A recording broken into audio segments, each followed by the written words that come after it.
নমস্কার। যাদের cyber cafe আছে তারা তো বিভিন্ন রকম ফ্রডের কথা শুনেছেন। ভুল অ্যাকাউন্টে টাকা পাঠানো বা কাউকে হয়তো ফোন করেছে, তাকে টাকা পাঠানোর জন্য রিকোয়েস্ট করছে। আপনি সাইবার ক্যাফের মালিক, আপনি হয়তো তার কথা শুনে টাকা পাঠিয়ে দিয়েছেন। পরে জানা গেল সেই ব্যক্তি হয়তো ফোন সুইচ অফ করে নিয়েছে এবং আপনি যার টাকা পাঠালেন সেও হয়তো আপনাকে আর টাকা দিতে পারছে না। এরকম অনেক ভিডিও আমি অলরেডি বানিয়েছি এবং এরকম কেস আপনারা অনেক আগেও শুনেছেন। কিন্তু রিসেন্টলি আর এক রকমের ফ্রড আপনাদের সাথে হতে পারে, এই ব্যাপারে আপনাদের সতর্ক থাকা দরকার। যদি আপনি মানি ট্রান্সফারের কাজ করেন, সেক্ষেত্রে আপনি দেখবেন আপনার দোকানে এমন কোনো কাস্টমার এলো, সে হয়তো আপনাকে বললো 5,000 টাকা পাঠিয়ে দিতে।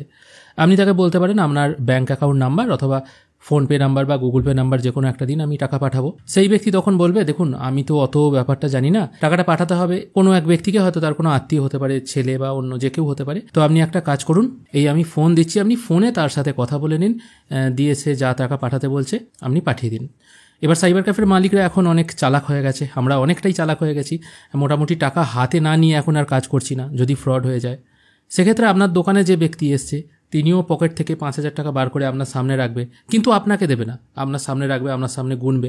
আপনি দেখলেন আপনার সামনে টাকা আছে, তার হাতেই আছে টাকাটা, কোনো রকম তো অসুবিধা নেই, তাহলে টাকাটা পাঠিয়ে দিই, পাঠিয়ে দেওয়ার পর আমি টাকাটা নিয়ে নেবো। সে তো আর হাওয়াই জাহাজের স্পিডে বেরিয়ে চলে যাবে না টাকাটা পাঠানোর পর। তো ওপার থেকে আপনাকে ফোনে হয়তো কোনো ফোনপে নাম্বার বা অ্যাকাউন্ট নাম্বার বলবে, আপনি সেই অ্যাকাউন্ট নাম্বারে টাকা পাঠিয়ে দেবেন। তারপর যে ব্যক্তি আপনার কাছে টাকা পাঠাতে এসছে সে হয়তো সেই ব্যক্তির সাথে ফোনে যোগাযোগ করবে যে টাকাটা গেছে কিনা কনফার্ম করতে, এবং সে বলবে আমি দোকানদারকে টাকাটা দেবো, গেছে কিনা কনফার্ম কর, তারপর আমি টাকাটা দিয়ে দেবো।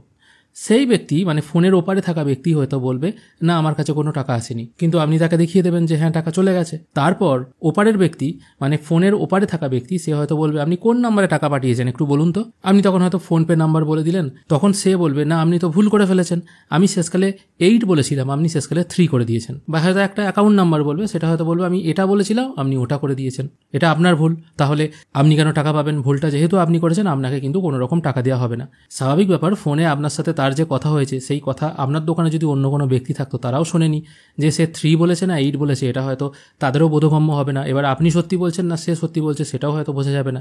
অ্যাকচুয়ালি ব্যাপার হচ্ছে এইরকম ফ্রড এখন যারা করছে তারাও বুঝে গেছে যে কোনো সাইবার ক্যাফেতে গেলে টাকা হাতে না নিয়ে তারা টাকা পাঠাবে না। এবার আপনার হাতে টাকাটা চলে এলে আপনিও তখন অস্বীকার করবেন যে না সে ভুল বলেছে। সেক্ষেত্রে তারা টাকাটা আপনার হাতের কাছেই রাখছে, মানে দেখাচ্ছে যে হ্যাঁ আমি টাকা নিয়ে এসছি, আপনি টাকা পাঠাতে পারেন, পাঠানো হয়ে গেলে আমি টাকাটা দেবো। কিন্তু টাকা পাঠানো হয়ে গেলে আপনি পড়ে যাবেন মহাবিপদে। এবার তাহলে বলবেন টাকাটা তো ভুল অ্যাকাউন্টে চলে গেল, তাহলে এদের সাথে তাদের কি সম্পর্ক? অ্যাকচুয়ালি না, যে অ্যাকাউন্টে টাকাটা গেছে সেটা প্রকৃতপক্ষে তাদেরই অ্যাকাউন্ট, এবং আপনাকে যে অ্যাকাউন্ট নাম্বারটা পরে বলা হচ্ছে সেটা হয়তো অন্য কোনো ব্যক্তির অ্যাকাউন্ট। এটা তো হবে না আপনি ভুল করে অন্য একটা ব্যক্তির অ্যাকাউন্টে 5,000 পাঠিয়ে দিলেন, আপনি বললেন ঠিক আছে কোনো অসুবিধা নেই, গেছে 5,000, আমি তোমার অ্যাকাউন্টে আবার 5,000 পাঠিয়ে দিচ্ছি। এটা তো আপনি করবেন না, যেহেতু ভুল অ্যামাউন্ট ট্রানজ্যাকশন হয়ে গেছে। আপনার তো হাত পা কাঁপতে থাকবে যে অতগুলো টাকা চলে গেল, সারাদিন দোকানে বসে হয়তো 50 টাকারও কাজ হয় না, এরকম ব্যাপারগুলো হচ্ছে। তাই যখনই আপনার দোকানে এরকম কেউ আসবে এবং ফোন ধরিয়ে দেবে যে আপনি তার সাথে কথা বলে নিন কোন অ্যাকাউন্ট নাম্বারে টাকা পাঠাতে হবে, তখনই আপনি ফোনের ওই দিকে থাকা ব্যক্তিকে বলবেন যেটা আপনি বলছেন সেটা SMS করে দিন বা হোয়াটসঅ্যাপ করে দিন। যদি সেই ব্যক্তির হোয়াটসঅ্যাপ নাম্বার না থাকে তাহলে নিজের নাম্বারে হোয়াটসঅ্যাপ করে নিন যে এই নাম্বারে টাকাটা পাঠাতে হবে। আর সেটা যদি সেও করতে না পারে, হয়তো বলবে আমার কাছে হোয়াটসঅ্যাপ করা ফোন নেই, SMS-ও হয়তো যায় না, আমি কোনো STD বুথ থেকে করছি। সেক্ষেত্রে ফোনটা লাউড স্পিকারে দিয়ে তার সম্পূর্ণ ডিটেল যে ব্যক্তি আপনাকে টাকা পাঠাতে এসছে তিনিও যেন শুনতে পান, এই অবস্থায় লিখবেন। লেখার পর কনফার্ম করবেন অ্যাকাউন্টটা কার নামে আছে, তারপরেই পাঠাবেন। অ্যাকাউন্ট কনফার্মেশন হয়ে যায় ফোনপে বা পেটিএম থেকে, কিন্তু অনেক সময় আপনার কাছে যে ব্যক্তিটি আসবে তিনি হয়তো আপনাকে এমনই কথা বলায় ব্যস্ত করে দেবেন বা এমনই হয়তো গল্প ফাঁদবেন, সেই মুহূর্তে আপনি ওই অ্যাকাউন্ট ভেরিফিকেশনের কাজটা করবেনই না বা হয়তো আপনার খেয়াল থাকবেন না। যদি সেই অবস্থায় ধরা পড়ে যায় তো কোনো রকম অসুবিধা নেই, তার প্ল্যান তখন সাকসেস হচ্ছে না, সে সাকসেস হোক বা না হোক তার টাকা তার কাছেই থাকছে। কিন্তু যদি একবার ফেল হয়ে যায় তখন তো সে গেনার হয়ে গেল, তাই না? আপনি তখন লুজার হয়ে গেলেন।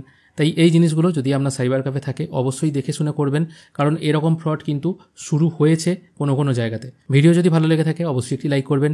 ভিডিও দেখার জন্য অসংখ্য ধন্যবাদ, ভালো থাকবেন।